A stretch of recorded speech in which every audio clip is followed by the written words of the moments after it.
क्या आपके साथ कभी ऐसा हुआ है कि आपको किसी से शिकायत हो या कोई आपकी बात नहीं समझ रहा हो, आपको ब्लेम कर रहा हो कि आप चीट कर रहे हो, आप तो धोखेबाज हो, आपने मुझे ठग लिया, या आपको कुछ और कहे कि तुम बदतमीज हो, तुम मेरी इंसल्ट कर रहे हो।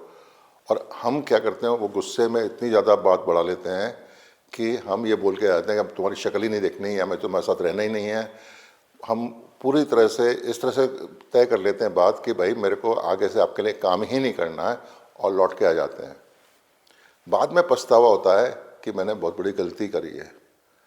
आपके साथ अगर ऐसा हुआ है तो मैं आपको एक स्ट्रेटेजी बताने वाला हूँ।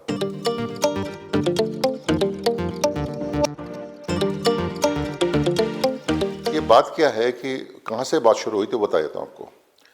मेरा एक क्लाइंट था कनॉट प्लेस में, और वो उसके लिए मैंने रात के 3-4 बजे तक काम किया, और उसका जब मैंने काम कर दिया, पूरे अच्छी तरह से काम हो गया, नेक्स्ट डे जब मैं पैसे लेने के लिए गया था, उनसे पेमेंट मांग रहा था, तो वो बिल देख के कहने लगा, अरे आपने तो बहुत ज़्यादा पैसा मांग लिया, ये देखो इतना पैसा बनता ही नहीं है, ऐसा नहीं। मैंने कहा सर आपसे बात भी तो की थी मैंने कि देखिए पैसा इतना लगेगा, आप उस टाइम सुन नहीं रहे थे मेरी बात, कह रहे थे काम कर लो, देख लेंगे कर लेंगे जी, अपनी तो बात है। लेकिन वो मानने को तैयार ही नहीं थे।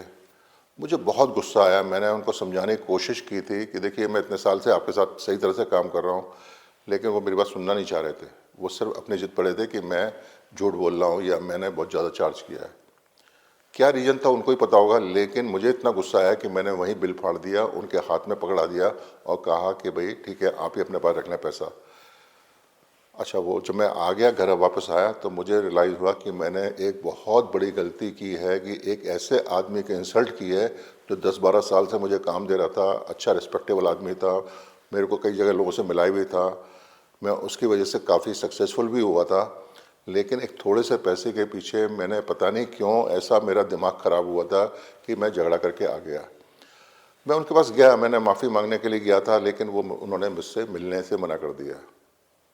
यानी मैंने इस तरह से बिहेव किया था कि लौटने की गुंजाइश नहीं थी। वो क्लाइंट मेरे हाथ से चला गया, दोबारा कभी काम नहीं मिला मेरा। फिर मैंने और भी ऐसे 1-2 क्लाइंट के साथ में ओवर द 20 साल 25 साल में ये किया कि मेरे को जब भी गुस्सा आया मैंने बिल फाड़ के उनको पकड़ा दिया कि मुझे चाहिए नहीं आपसे पैसा। ये मेरी एरोगेंस थी, या जो भी आप मान लें, जो भी आप मेरे को ब्लेम करना चाहें कर सकते हैं, क्योंकि मेरे से गलती हुई थी और मैंने पछतावा भी किया, लेकिन देर हो चुकी थी। आपके साथ अगर ऐसा होता है तो आपको ये ध्यान रखना चाहिए कि हम जब भी इस तरह के किसी की इंसल्ट करते हैं तो हम वो ग्राहक तो खो ही देते हैं, पैसा भी नहीं मिलता है हमको कई बार। इसी तरह से क्या होता है कि जो लड़कियां शादी करती हैं और बहू बन के जाती हैं किसी ससुराल में, वहाँ जा कर के अच्छे तरह से सब कुछ हो रहा होता है, सब सारी बातें चल रही होती हैं, लेकिन थोड़ी सी बातों में, किसी बात में बहू को लगता है कि मेरी इंसल्ट हुई है, मेरे साथ में उस तरह बिहेव नहीं किया जा रहा है, या सास को लगता है कि उसकी इंसल्ट हुई है। बातें होती हैं, थोड़ी सी बातें ज़्यादा बढ़ती आती हैं, हस्बैंड को भी वो इन्वॉल्व करती है, नंद भी इन्वॉल्व हो जाती है, घर के लोग इन्वॉल्व हो जाते हैं, और बात इतनी बिगड़ जाती है, सबको ईगो की प्रॉब्लम हो जाती है, सबके सम्मान पे बात आ जाती है। और फिर ये बहू जी क्या करती हैं कि इतना ज़्यादा बात सुना देती हैं, तमाम सारी बात चढ़ जाती हैं, तो इसलिए सुना कर आ जाती हैं घर पे वापस अपने मायके में। लेकिन बाद में फिर रियलाइज़ होता है कि ये तो बड़ी गलती हो गई, रहना तो मुझे ससुराल में ही है। अब ये किसी तरह संभालना चाहती हैं, लेकिन बात इतनी ज़्यादा बिगड़ चुकी है कि अब वापस आने की गुंजाइश नहीं है।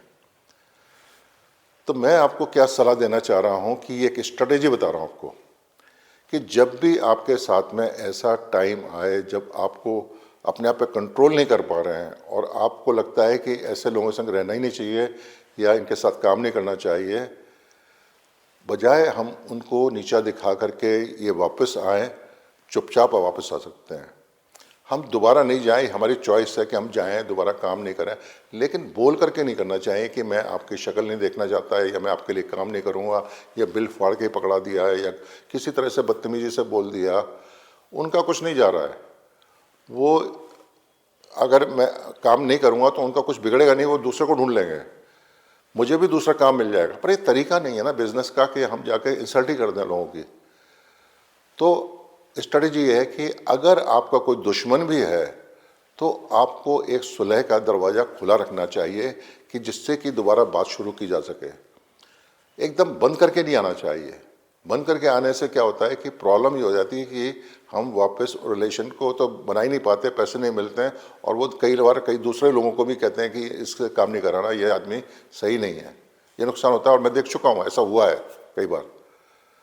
तो आगे से आप ध्यान रखें कि जब भी आपके साथ में ऐसा कुछ हो रहा हो, आपको गुस्सा नहीं होना है, आपको शांत रहना है, किसी की इंसल्ट नहीं करना है।